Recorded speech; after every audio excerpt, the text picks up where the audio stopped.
Hey everyone, welcome back to the channel. In today's video, let's talk about Ethereum. Now, I have been thinking a lot about Ethereum lately. The other day, I was listening to a podcast with Tom Lee, and if you know Tom Lee, he is just this unbelievable fund manager. Whenever he appears on CNBC, he's almost always spot on. He's just amazing at investing. And so he was talking on this podcast and he was getting into his latest venture of getting involved with this VM&R company. So that got me thinking, could Ethereum be the next big thing?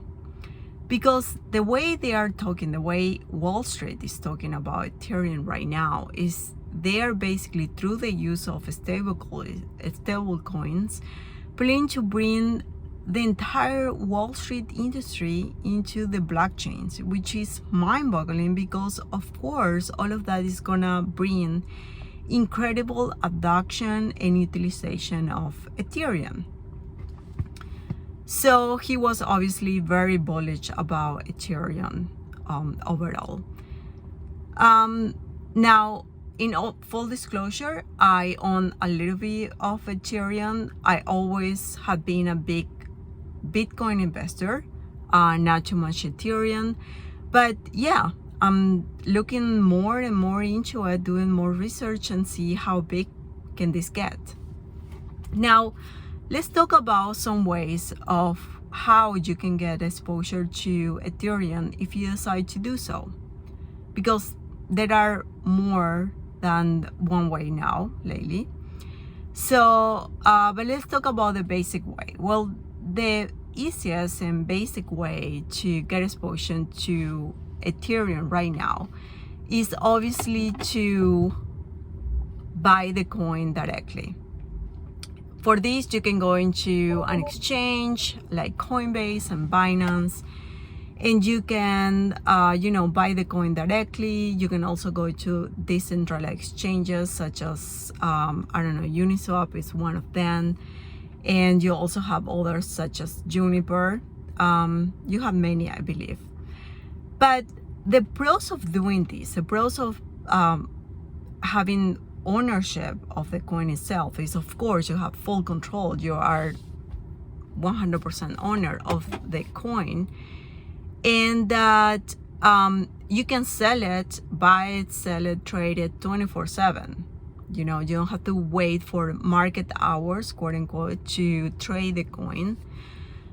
The other pro, of course, which is a big one for investors, is that you can stake the coin, which means that you can actively be just earning yield on Ethereum. This is something that you cannot do with Bitcoin, for example. Bitcoin doesn't have a staking reward as what happened with Ethereum, that you have the proof of stake reward, which means you're basically earning new coins. And yeah, for most people, that thing's a very attractive opportunity.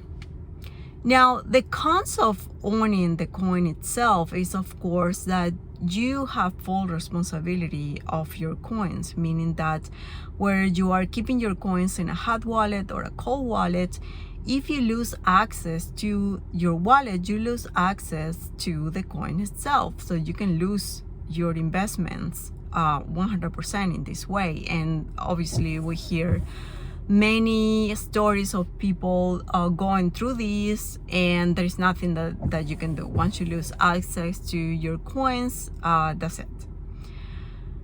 Okay, so let's talk about the second way that you can get exposure to Ethereum. That is through ETFs. Now, going back a little bit on history, first they approved the Bitcoin ETF. They were very successful. They still, of course, are. The Ethereum ETF, they recently approved them. They are a great way to get exposure of ETH.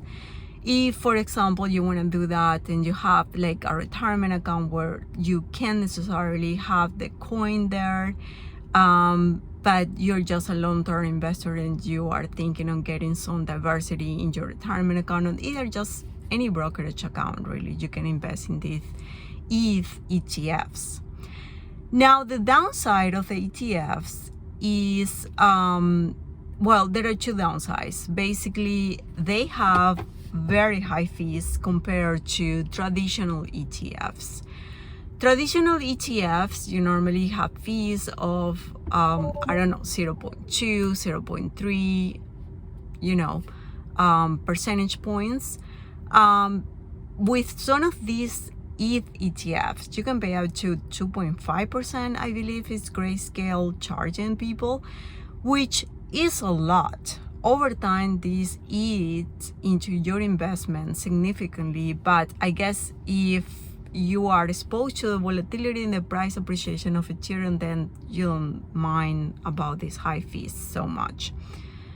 The other downside of ETF is basically that you can stake the ETH. So the ETFs is a vehicle by which you can own the ETF, the ETH itself. So the ETF own the ETH.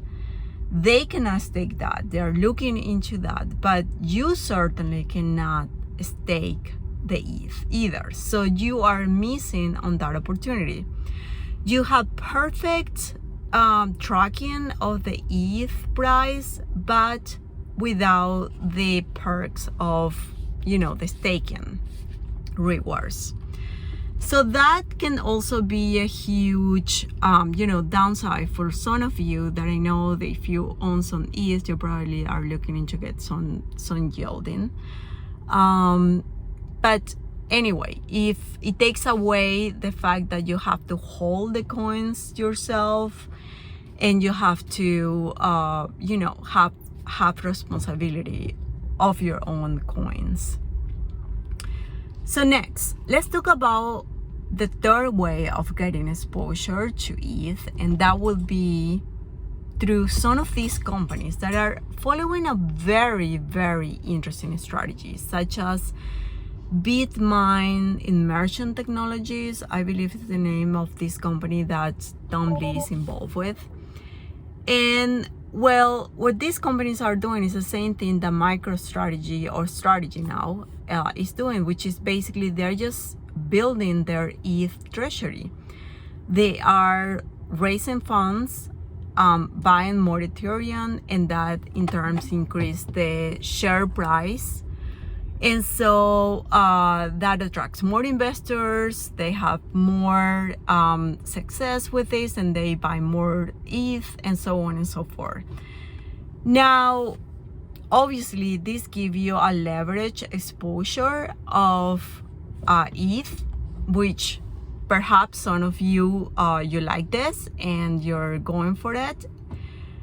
The downside of this is that basically if ETH drops in price significantly, then most likely the share price of these companies are also going to drop significantly. And so it takes a lot of management skills, because you have to have in consideration how much debt these companies are carrying.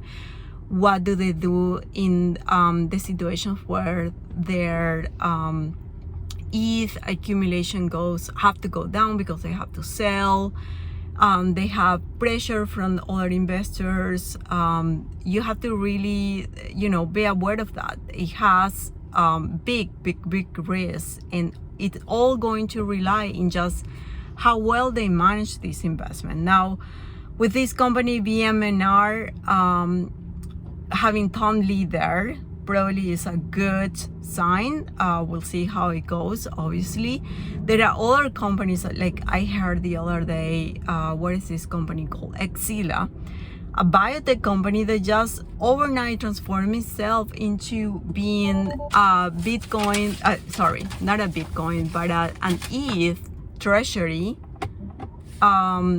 strategy company as well, right? And I believe Peter Thiel was looking into having like a 7.5% ownership or so in this company. So yeah, it's just incredible how all of a sudden these companies just are adopting ETH like there's no tomorrow, and obviously that is going to bring a lot of funds, a lot of new money into Ethereum, and which is going to ultimately end up in a huge Ethereum price appreciation like we're seeing now. And in fact, some analysts are talking about price predictions that are just amazing. I mean, even Tom Lee said that we could probably see Ethereum trading around $12,000 to $15,000 by the end of the year, which is like a 3x from where we are now. It's just amazing. But anyway, I wanted to bring this to your attention because I'm thinking more seriously in Ethereum lately.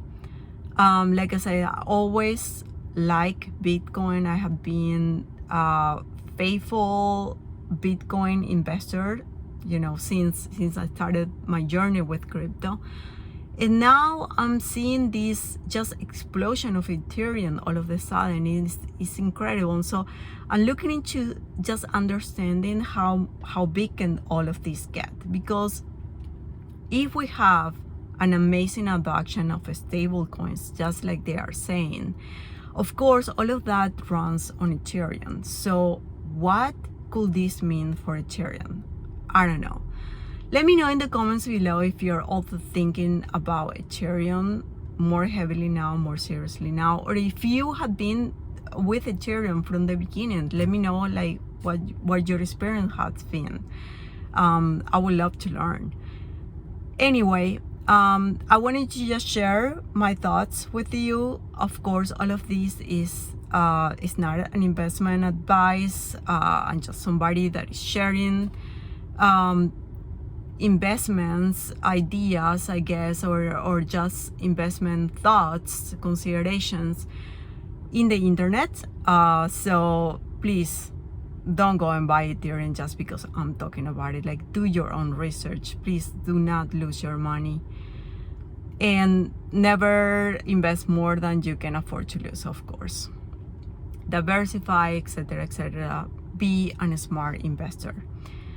But anyway, if you like this channel, if you like this type of content, I will suggest you click like and subscribe for future videos. I always love talking about what's going on in the stock market, new investing ideas. I would love to connect with other like-minded people, and yeah, let's like share what we know about stocks, crypto, etc.